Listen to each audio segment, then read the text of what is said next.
Hello friends, matrices या chapter मध्ये त्या मॅट्रिक्सचा इन्व्हर्स कसा फाइंड आउट करायचं याची आपण एक मेथड स्टडी करतोय. त्या मेथडचं नाव आहे इन्व्हर्स बाय ऍडजॉइंट मेथड. कालपर्यंत ते जे 2x2 मॅट्रिक्स असेल त्या 2x2 चा मॅट्रिक्सचा इन्व्हर्स कसा फाइंड आउट करायचा त्याचे प्रॉब्लेम घेतले. आजच्या या व्हिडिओमध्ये आपण तो मॅट्रिक्स थोडा वाढवणार आहोत. आज आपण घेणार आहोत 3x3 मॅट्रिक्स आणि या 3x3 मॅट्रिक्सचा इन्व्हर्स कसा फाइंड आउट करायचा ते स्टडी करणार. काल पण सांगितलं मी तुम्हाला की इन्व्हर्स फाइंड आउट करणं ही लास्टची स्टेप आहे, पण त्या अगोदर आपल्याला त्या मॅट्रिक्सचा ऍडजॉइंट हा फाइंड आउट करता आला पाहिजे. 2x2 मध्ये ऍडजॉइंट फाइंड आउट करणं इझी होतं. 3x3 मध्ये थोड्याशा स्टेप कशा असतील, हार्ड असतील. बघूया आपण कसं सॉल्व्ह करायचं ते. आजचं example, find the adjoint of matrix A is equal to, एक मॅट्रिक्स दिलाय 3x3 मॅट्रिक्स. जर 2x2 मॅट्रिक्स असेल तर त्याचा ऍडजॉइंट फाइंड आउट करण्याचे ज्या स्टेप्स होत्या त्याचे मायनॉर्स, कोफॅक्टर, मॅट्रिक्स ऑफ कोफॅक्टर अँड ट्रान्सपोज, त्याच स्टेप आपण फॉलो करणार. पण 2x2 मध्ये इझी होतं. 2x2 मॅट्रिक्स असेल, समजा एक एक्झाम्पल आहे, A इज इक्वल टू 1 2 3 4, हा 2x2 मॅट्रिक्स. तर मायनॉर इझिली आपण फाइंड आउट करत होतो. फर्स्टचा जो मायनॉर आहे तो फाइंड आउट करताना यांना हाईड केलं, सेकंडचा या फॉर्मॅट मध्ये अँड सो ऑन. त्यांचे मायनॉर डायरेक्टली आपण मांडत होतो. पण 3x3 मध्ये मायनॉर काढताना एक स्टेप वाढणार आहे. त्या ठिकाणी एक एलिमेंट हाईड केल्यानंतर डायरेक्ट दुसरा एलिमेंट मिळत नाही, तर आपल्याला काय मिळतं, कॉम्बिनेशन मिळतं, 4 एलिमेंट्स मिळतात. फॉर एक्झाम्पल, जर 2 हा एलिमेंट कन्सिडर केला आणि याचा आपल्याला काय काढायचा आहे, मायनॉर, तर मायनॉर काढताना हा जो 2x2 जो मॅट्रिक्स मिळतो तो 2x2 मॅट्रिक्स त्याचा डिटर्मिनंट काढावा लागेल. सिमिलरली सेकंड जो एलिमेंट आहे त्याचा मायनॉर काढताना त्याचा रो आणि कॉलम हाईड करून रिमेनिंग जे 2x2 मॅट्रिक्स त्याचा काय काढावा लागतो, डिटर्मिनंट. आता हे जे काही एलिमेंट्स आहे 3x3 मध्ये त्याचा जनरल फॉर्म मांडून घेऊ आपण. 3x3 मध्ये तो जो मॅट्रिक्स आहे त्याचा जनरल फॉर्म असणार आहे A11 A12 A13. Next A21 A22 A23 आणि third row A31 A32 A33. आता हे त्या गिवन मॅट्रिक्स बरोबर ज्यावेळेस आपण कम्पेअर करू तर 9 एलिमेंट्स ते नंबर समजतील आपल्याला. A11 किती आहे तो एलिमेंट 2, A12 किती आहे तो एलिमेंट 0 अँड सो ऑन. हे जे एलिमेंट्स आहे ते एलिमेंट्स मी इथे लिहून घेतो. Therefore A11 is equal to, तो आहे 2, पुढे A12 is equal to 0, A13 is equal to -1. Next second row A21 is equal to 3, A22 is equal to 1, A23 is equal to 2.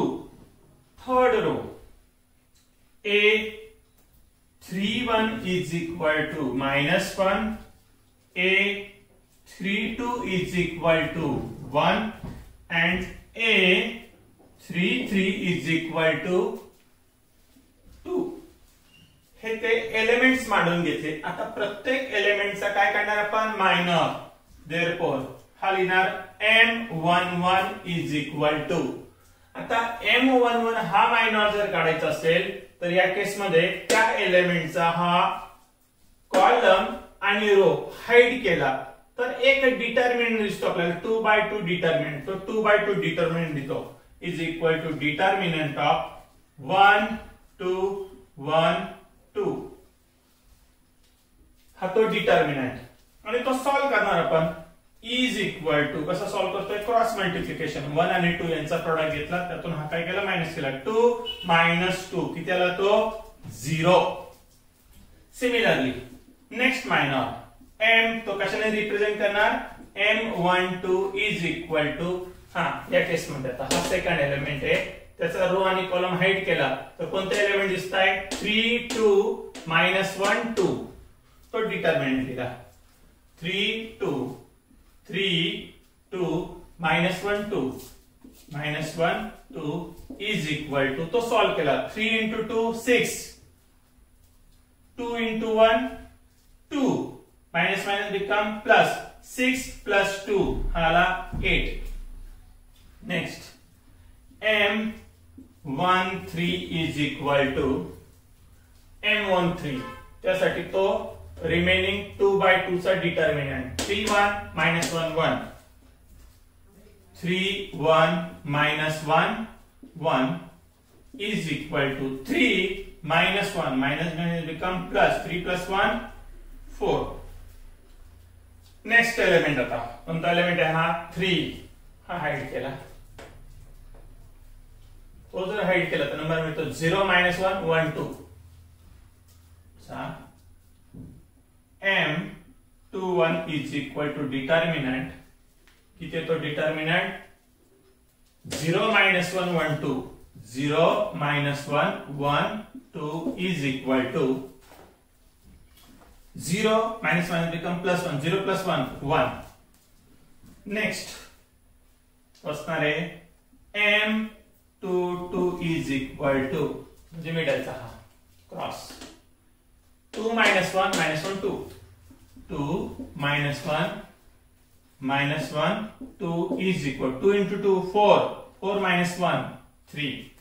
Next M23 is equal to M23 हा केला 2 0 -1 1, 2 0 -1 1 is equal to 2 -0 हा आला 2.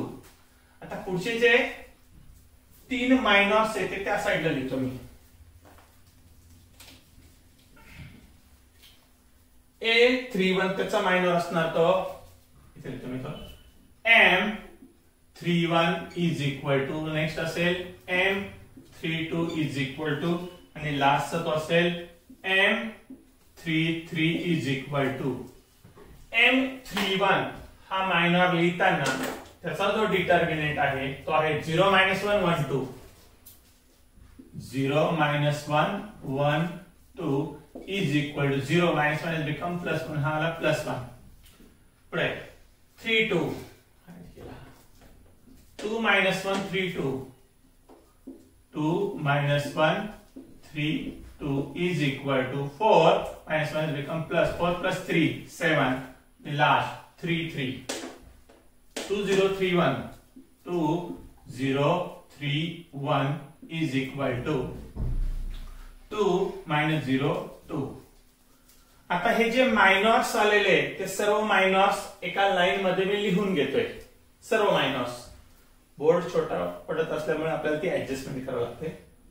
ते जे मायनॉर्स आहे ते वरती लिहितो मी मायनॉर्स. आता डिटर्मिनंटची काही गरज नाही आपल्याला. मायनॉर्स काय मिळाला, तो पहिला मिळाला M11 is equal to, next M12 is equal to, third M13 is equal to, M11 किती आहे 0 8 4, 0 8 4. नेक्स्ट M21 M22 M23 त्याचा खाली लिहितोय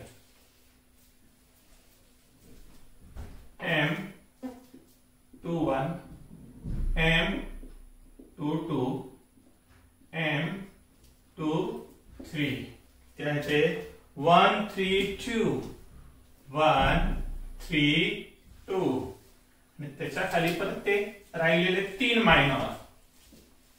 पुढचे हे 3 minor M31 M32 M33 is equal to 172 172. हे झाले त्याचे मायनॉर्स. आता मायनॉर वरनं फाइंड आउट करायचं आपल्याला त्यांचे कोफॅक्टर्स. त्या कोफॅक्टरचा एक फॉर्म्युला सांगितला होता, को factor is equal to minus 1 raised to I plus j into mij.